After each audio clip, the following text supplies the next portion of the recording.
So over the past week, I've created a few short videos, just bringing up a few topics which I feel like need to be discussed. So endurance, the importance of having alternative options, and what keeps people climbing long term. If you see my shorts I've posted this week, then thanks for checking them out. It's just me talking through a few observations I've noticed over time.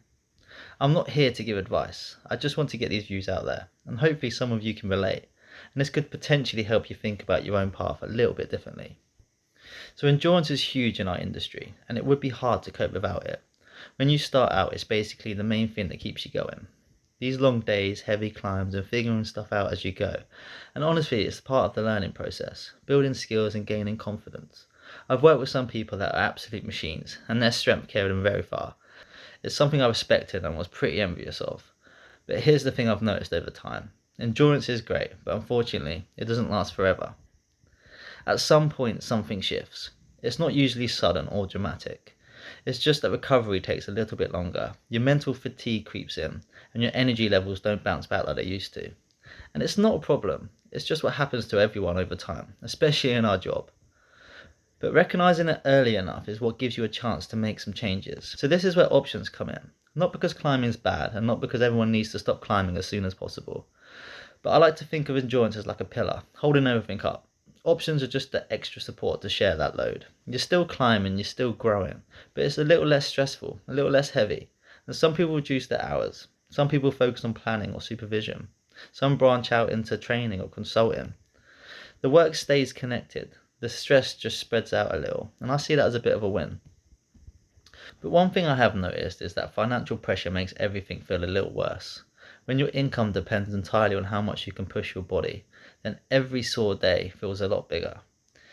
But even a small buffer, another skill, another role, another income stream changes everything.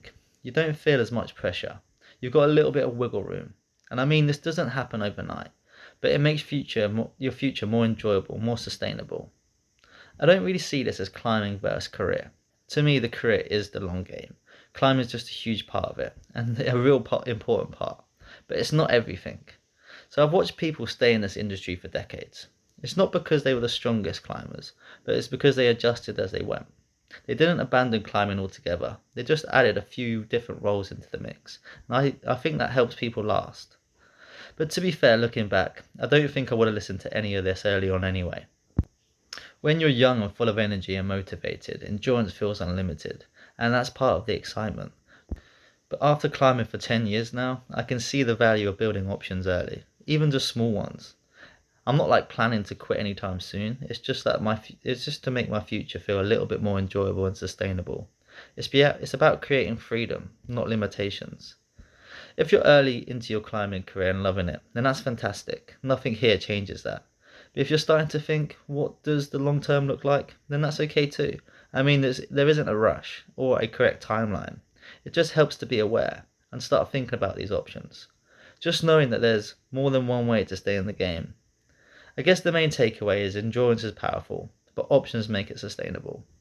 You keep climbing, you keep learning, and you keep growing, without climbing being everything. Once again, this isn't advice, it's just what I've seen, and I do genuinely believe it's part of the industry that needs to be discussed. If any of this resonated with you, then please just drop a comment. I would love to hear about your experiences.